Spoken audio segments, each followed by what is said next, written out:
Segunda aula do Apocalipse. Lembrando para vocês, então, a nossa bibliografia básica. É essencial que você tenha a sua Bíblia na mão. Por favor, tenha a sua Bíblia por perto. O livro que nós vamos usar para nos auxiliar na interpretação é este aqui, Mais que Vencedores, uma interpretação do livro do Apocalipse.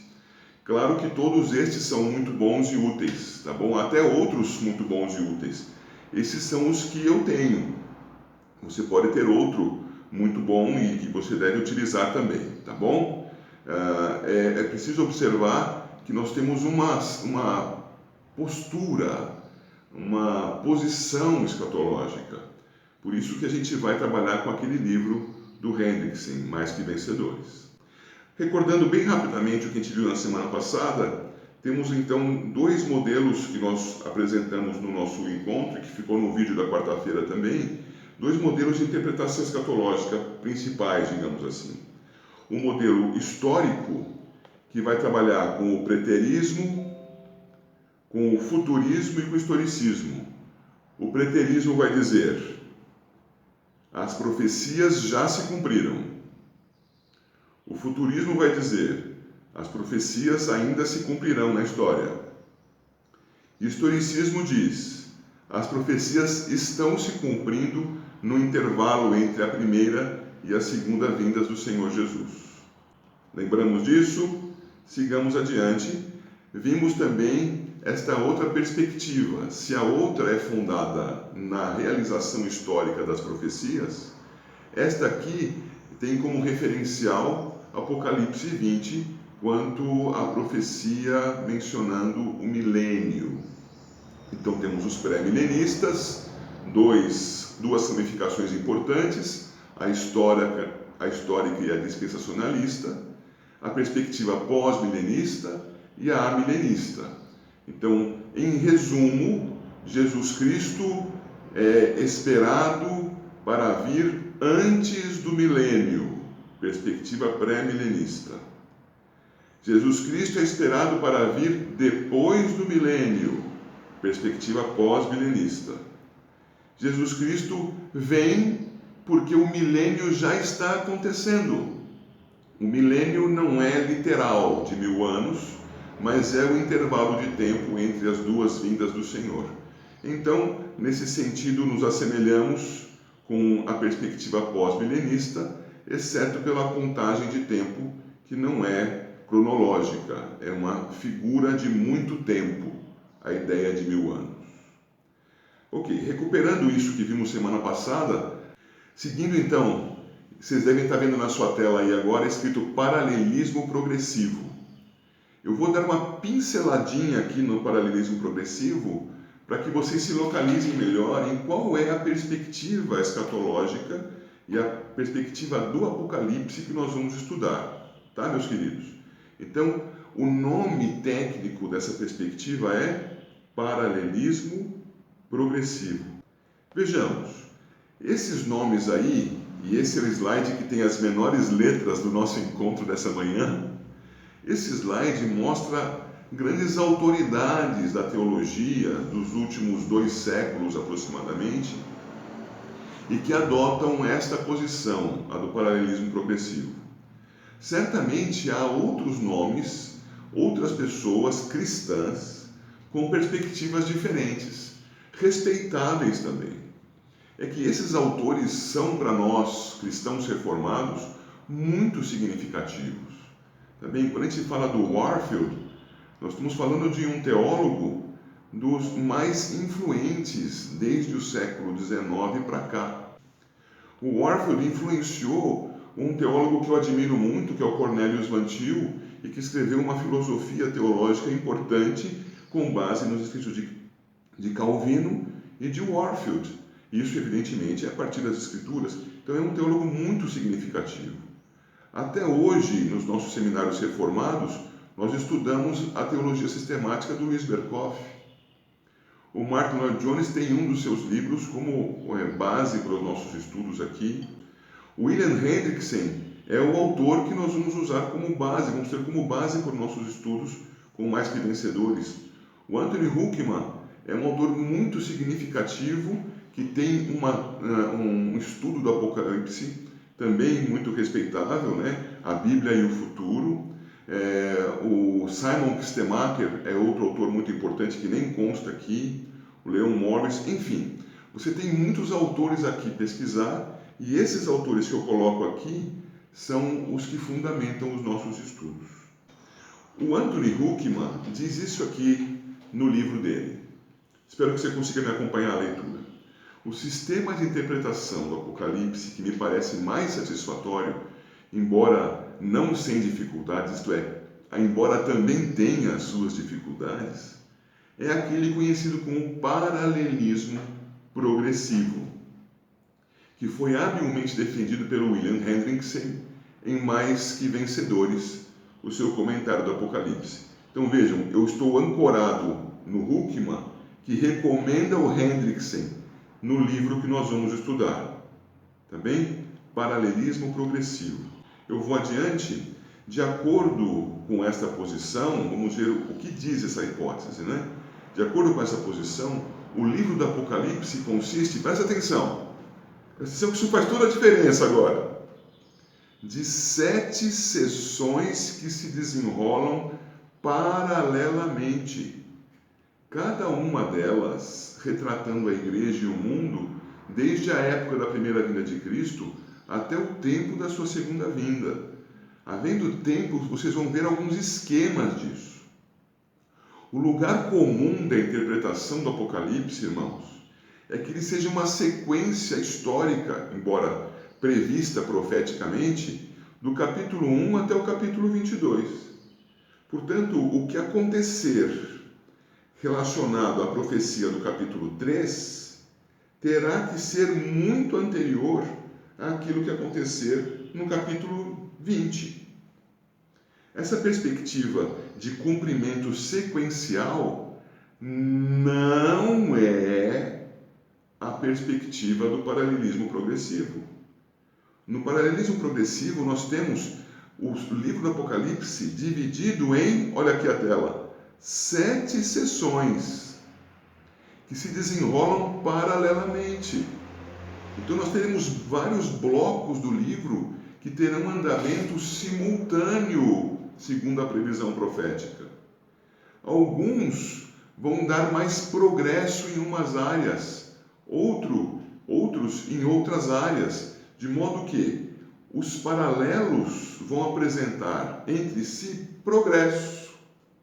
Por isso é paralelismo progressivo. Todos têm coisas em comum, alguns ficam mais aquém no tempo, outros mais além, daí progredirem, e teremos então um paralelismo progressivo. Nós vamos continuar vendo um pouco mais, fique em paz. Vamos adiante. O tema do livro. Se você está com o seu livro aí, seu Apocalipse aberto, vou pedir para você ir lá para o capítulo 17 e você vai ver o tema do livro resumido no versículo 14. Ele está projetado, mas é bom você fazer aquela cruzinha aí na sua Bíblia, aquela marcaçãozinha, claro, se você quiser. Qual é o tema do livro? É a vitória de Cristo e da sua igreja sobre o dragão, sobre Satanás e seus agentes. Está difícil, está pesado, tem gente morrendo, estamos sendo perseguidos. O que acontecerá no futuro? Calma, igreja, o Senhor Jesus é o vencedor. Continue confiante nele, porque na vitória de Cristo está a vitória da igreja. Ah, mas eu sou cristão, então o que acontece comigo? Na vitória da igreja está a tua vitória, cristão. Na vitória de Cristo está a vitória da igreja. Você faz parte da vitória junto com ele. Então, vão pelejar contra o Cordeiro? Sim, já pelejam, já lutam contra o Cordeiro. Mas essa luta será mal sucedida da parte deles. Costuma-se usar algumas palavrinhas para falar sobre isso, sobre a linguagem de guerra, né? As pessoas costumam dizer, tem até um ditado sobre isso: fulano venceu a batalha, mas perdeu a guerra. Pois é, nós vimos muitas situações nos nossos dias em que o nosso inimigo vence batalhas, em que nós somos abatidos. Nós temos que nos lembrar que esse abatimento não é para o nosso mal, Nós somos edificados quando somos provados. Mas a vitória na guerra é do Cristo que, na cruz do Calvário, venceu o inimigo. E resta somente um inimigo a ser vencido, segundo a primeira epístola de Paulo aos Coríntios, capítulo 15. O último inimigo a ser vencido é a morte. Quando ele voltar e ressuscitar dos mortos, tanto incrédulos como crentes, para que todos reconheçam nele o único Senhor, estará vencida a morte. Mas a morte será vencida definitivamente em relação à nossa situação como cristãos, porque nunca mais enfrentaremos a morte, seremos vitoriosos com Cristo. Mas o que acontecerá com os incrédulos? Eles ressuscitarão para que, integralmente, corpo e alma, vivam aquilo que é chamado na Escritura de segunda morte. Vencida a morte física, passarão à segunda morte, isto é, a aplicação do juízo eterno do Senhor sobre eles. Isto é tema de um dos nossos estudos, chegaremos até lá. Mas por ora fiquemos com isso, o tema do livro, a vitória de Cristo. Em Cristo, a vitória da igreja, e como somos cristãos, a nossa vitória em Cristo. Sigamos. Os destinatários do livro. Isso aqui é muito importante para a interpretação. Serão 3 telas sobre os destinatários. Seria aqui em cima, é a primeira tela de 3. Falando então sobre os destinatários, nós temos que entender que o livro foi intencionalmente dirigido aos crentes vivos na época de João.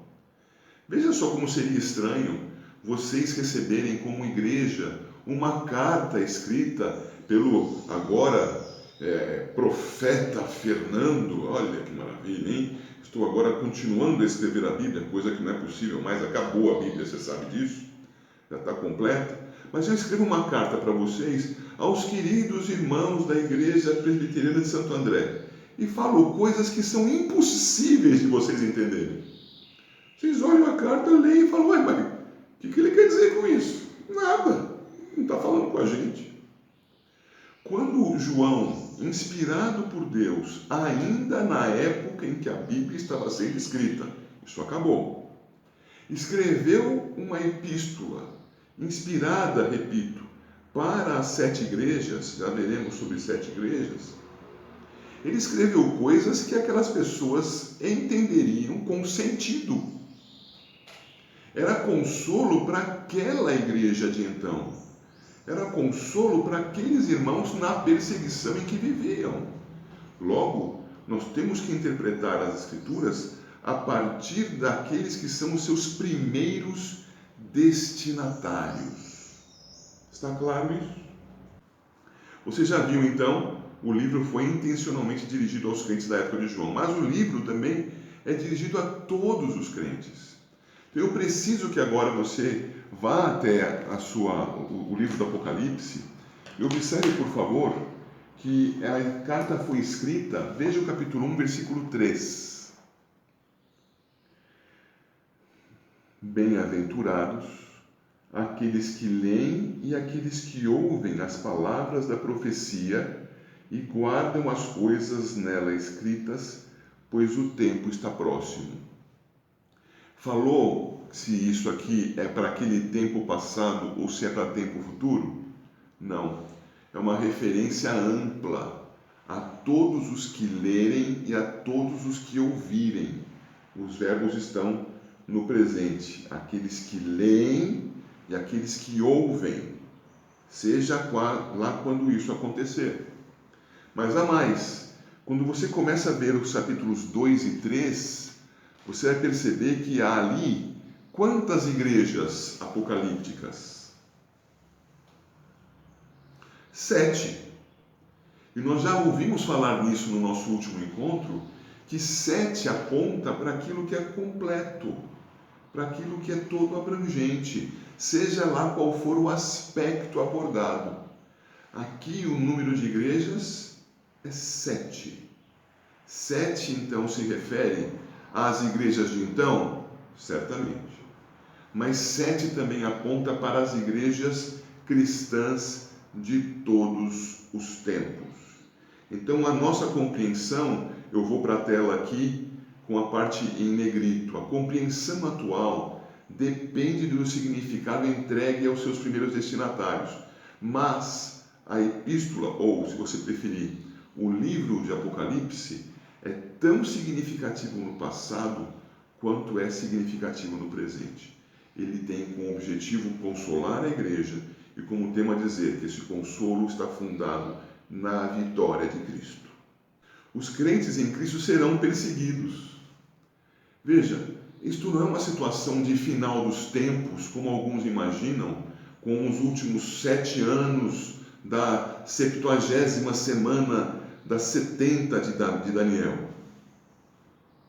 Isso não é coisa para metade daquela semana, porque alguns vão dizer que serão só 3 anos e meio de intensíssima tribulação. Não, isso é coisa presente agora.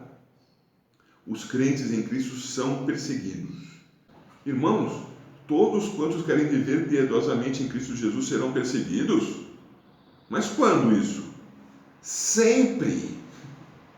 Sempre! Se você quer ser cristão e não quer ser perseguido, você dá uma camuflada no seu cristianismo aí e depois você acerta contas com o Senhor. Quer viver com Cristo, quer seguir a Cristo, então vai ser perseguido, prepare-se. Você já deve estar sentindo alguma coisa assim na tua vida. É a mesma coisa que vai acontecer no ensino quanto a Mateus 24, que nós não vamos ler agora. Então nós temos que ter essa noção. Perseguição para cristão é coisa presente. A letra B aqui dessa tela diz: as predições do livro, selos, trombetas, taças, apontam para princípios abrangentes dos séculos até a segunda vinda de Cristo.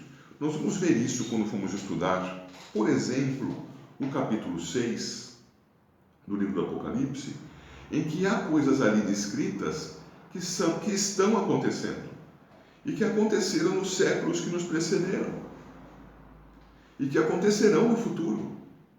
Isto é, são princípios, é a situação presente do mundo convulsionando na sua corrupção até que Cristo volte e restaure. Na verdade, faça novas todas as coisas. Agora, ainda nos destinatários, as cartas às igrejas são 7, isto é, toda a igreja de todos os tempos está incluída, isso já foi mencionado para vocês. E todos os crentes de todos os tempos são bem-aventurados. Já vimos, eu volto a ler, bem-aventurados aqueles que leem e aqueles que ouvem as palavras desse livro. Nós somos bem-aventurados ao ter contato com esse livro. Logo, meu irmão, minha irmã, cristãos, a paz do Senhor Jesus seja sobre vocês. Estamos estudando um livro de bem-aventurança para nós. Nós somos os destinatários desse livro, da bênção do Senhor sobre a nossa vida. Não nos assustemos. Eu avanço agora para ver com você a data da escrita. A data da escrita é, para muitos, motivo de polêmica. É que vão encontrar observações quanto à medição do templo no livro do Apocalipse e vão pensar, vocês estão me ouvindo bem? E vão pensar que então João tinha o templo ainda edificado, que o templo, você sabe, foi destruído em Jerusalém no ano 70 pelo então general, grande comandante Tito do exército romano, que depois passou até mesmo a ser imperador. Pois bem, alguns vão pensar, então foi antes de Tito destruir, mas então não estão entendendo a linguagem simbólica do livro, não é? O Apocalipse é um livro simbólico, cujos ensinamentos podem ser aplicados a casos históricos, como por exemplo no capítulo 12, o nascimento, a encarnação do Senhor Jesus na história, ou terão que ser vistas como coisas realmente simbólicas. Você vai ler o capítulo 4 e vai ver que existe lá uma descrição do tabernáculo no céu. Essa descrição do tabernáculo no céu não pode ser absoluta nas cores que são apresentadas. Deixa eu citar outro exemplo, a descrição da cidade celeste. As portas são de grandes pérolas. As ruas são de ouro. Aqueles que imaginam que isso seja literal, estão imaginando de fato uma cidade lá daqueles filmes de aventuras, né?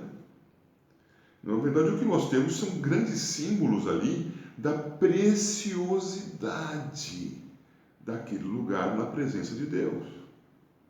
Então, voltando aqui para a data da escrita, a perseguição no tempo do imperador Domiciano foi muito importante contra os cristãos.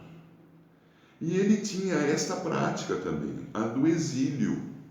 E se você abre lá Apocalipse, capítulo 1, e vai ler ali o versículo 9, você percebe: eu, João, irmão vosso e companheiro na tribulação, no reino e na perseverança em Jesus, achei-me na ilha de Patmos, na ilha chamada Patmos, por causa da palavra de Deus e do testemunho de Jesus. Ele está dizendo que está em Patmos por causa da perseguição.